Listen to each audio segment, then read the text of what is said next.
Ժողովուրդ, իսկ դուք գիտեիք էմոցիոնալ ինքնատիրապետման 90 վայրկյանի կանոնի մասին, որը իրոք կարող է փոխել ձեր բոլոր հարաբերությունները։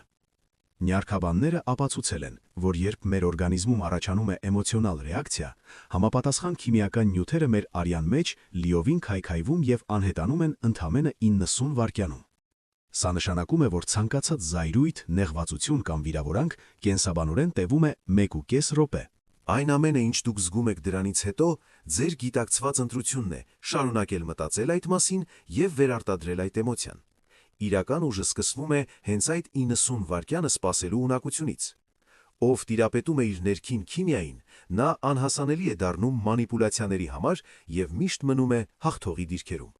Սովորեք չարձագանքել ակնթարթորեն, տվեք ձեր ուղեղին այդ կարևոր 90 վայրկյանը հանգստանալու համար, և դուք կտեսնեք, թե որքան կփոխվի ձեր որոշումների որակը։ Գրեք կոմենտում դուք ավելի շատ էմոցիոնալ մարդ եք, թե կարողանում եք սառնասրտություն պահպանել։ Որն է ձեր գաղտնիքը։